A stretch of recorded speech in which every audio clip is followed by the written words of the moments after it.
네, 안녕하세요. 하승민입니다. 네, 오늘 A 라이브 시간에는 유해산소에 대해서 알아보도록 하겠습니다. 네, 유해산소가 노화의 원인으로 지목이 되고 있는데 다양한 노화 이론과 그 노화를 극복할 수 있는 그런 방안에 대해서 오늘 알아보도록 하겠습니다. 네, 노화의 원인을 규명하려는 과학계의 노력은 지금 이 순간에도 계속되고 있습니다. 네, 현재까지 그 노화의 원인에 대한 가설은 텔로미어 이론, 미토콘드리아 기능 장애 이론, 또 유해산소에 대한 노화 이론, 이 세 가지가 가장 중심이 되고요. 그리고 그 외에 유전적 이론, 그리고 호르몬 이론 등이 제기가 되고 있습니다. 네, 우선 텔로미어에 대해서 알아보도록 하겠습니다. 네, 텔로미어는 그리스어의 끝, 텔로스라는 단어와 부위, 메로스라는 단어가 합쳐진 합성어인데요. 네, 우리 세포 안에는 핵이 존재하고 또 유전자 정보를 보관하는 DNA, 그리고 염색체가 존재합니다. DNA를 실에 비유한다면 염색체는 실타래라고 할 수 있겠습니다.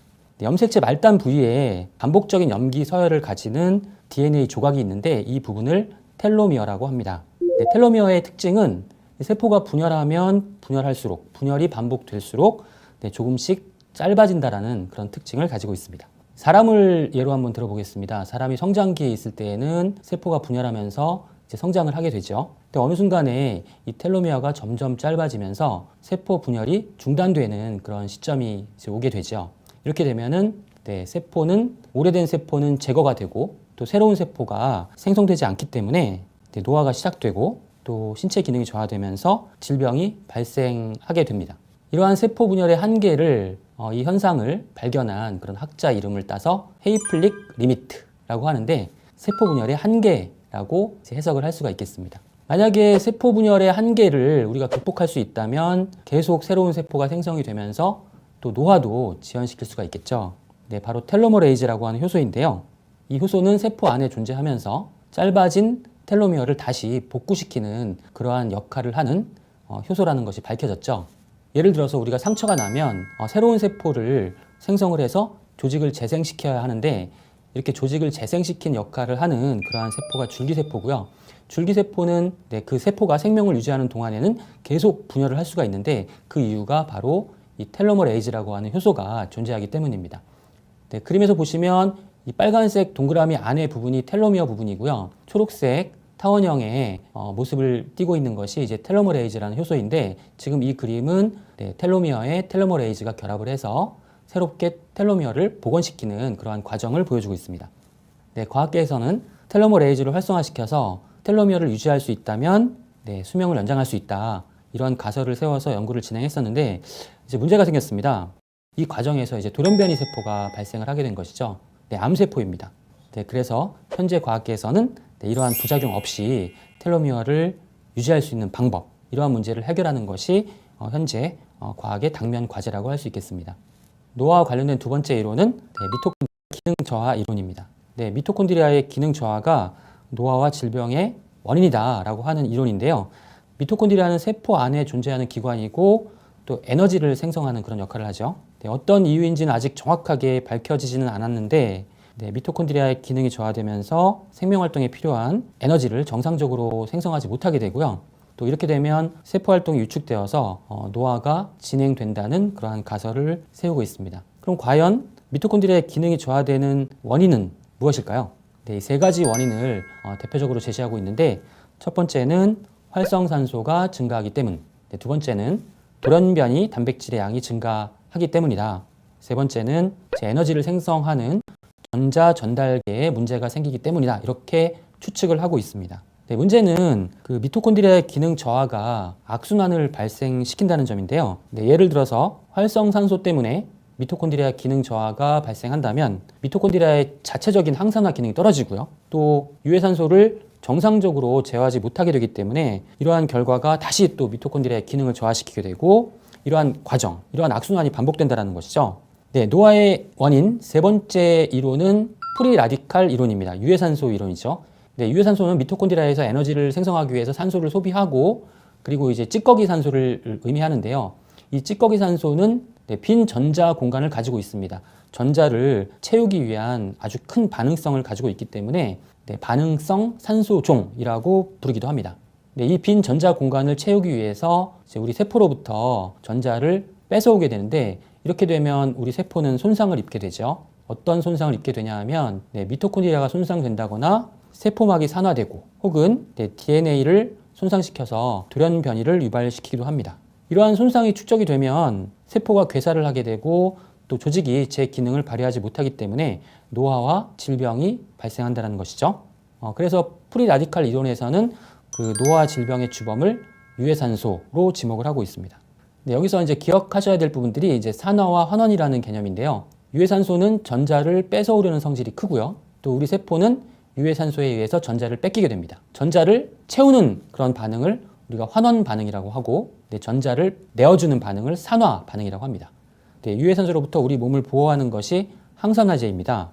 항산화제는 유해산소가 필요로 하는 전자를 제공해서 자신은 산화되고 유해산소를 환원시키게 되는 것이죠.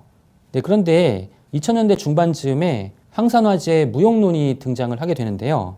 2007년에 예쁜 꼬마 선충이라고 하는 선형 동물의 활성산소종을 증가를 시켰더니 오히려 수명이 연장되었다라는 그런 연구 결과가 발표가 됩니다. 그리고 2009년에는 항산화 효소, 유해산소를 제거하는 효소인데요. 이 효소를 더욱더 많이 분비하도록 유전자를 조작한 쥐의 수명이 더 연장되어야 하는데 연장되지 않았다라는 그런 결과가 발표가 되었습니다. 또 그 이후에도 유사한 그런 연구 결과가 많이 발표가 되었는데요. 이러한 연구 결과와 별도로 소량의 유해산소는 우리 몸에서 중요한 그런 역할을 한다는 것이 이미 알려져 있었습니다. 유해산소가 세포의 신호 전달 과정에 필요한 역할을 한다. 예를 들면 갑상선 호르몬을 생성할 때에도 유해산소가 있어야만 갑상선 호르몬이 생성이 되거든요. 우리 체내에서 세포 신호 전달 과정에 관여를 한다. 이 부분을 그래서 리독스 시그널링이라고 부릅니다. 또한 또 유해산소는 독성을 가지고 있기 때문에 우리 체내에 바이러스가 침입했을 때 그 바이러스를 억제하는 그런 면역 기능도 가지고 있는 것으로 밝혀졌습니다. 유해산소가 일정 정도 도움이 되기 때문에 항산화제를 투여를 했을 때 유해산소가 완전히 제거된다면 오히려 우리 건강에 나쁜 영향을 미칠 수 있다. 그래서 앞서 소개해드렸던 연구 결과와 연결을 시켜서 항산화제를 보충했을 때 유해산소가 제거가 되면 우리 건강에 오히려 도움이 되지 않는다라고 하는 항산화제 무용론이 등장을 하게 된 것이죠. 이러한 논란의 결론은 무엇일까요? 소량의 유해산소는 일정 정도 역할을 하고 또 필요하다는 점은 확실합니다. 그런데 이제 현대인들에게 발생하는 유해산소가 정말 건강을 유지하는 데 필요한 정도의 양일까? 이 부분에 대해서는 논란의 여지가 상당히 많고요. 또 유해산소는 단순히 호흡 과정에서만 발생하는 것이 아니라 현대인들의 생활 환경을 보면 유해산소를 급격하게 증가시키는 요인들이 상당히 많습니다. 스트레스, 음주, 흡연, 과로, 나쁜 음식들, 자외선, 미세먼지, 또 환경오염, 방사선 등이 이에 해당하죠. 2019년도에 아주 흥미로운 그런 논문이 발표가 됐습니다. 비정상적인 미토콘드리아가 다량의 유해산소를 분출하게 되고요. 또 이러한 유해산소가 세포 전체를 오염시키고 텔로미어를 훼손시켜서 세포의 조기 노화를 유발할 수 있다는 그런 내용의 연구 결과였습니다. 비정상적인 미토콘드리아가 내뿜는 활성산소의 공격으로 텔로미어는 아주 끊어질 것처럼 약해져 있었고요. 그리고 세포 분열은 중단되었습니다. 이러한 연구 결과는 노화에 관해서 미토콘드리아 이론과 텔로미어 이론을 통합하는 그런 단초를 제공했다는 그런 의미가 있고, 또 현대의 가장 핵심적인 노화 이론 세 가지, 텔로미어 이론, 미토콘드리아 이론, 또 유해산소 이론, 이러한 세 가지 노화 이론에 공통적으로 영향을 미치는 인자가 바로 과도한 유해산소라는 점. 그렇기 때문에 유해산소로부터 우리 몸을 보호하는 항산화 영양소, 이 항산화제는 현대인들의 건강에 필수적인 요소가 될 수 있다라고 하는 것이 지금 현재까지의 어떤 노화 이론, 그리고 또 항산화 영양소에 대한 과학계의 일반적인 견해로 자리를 잡고 있습니다.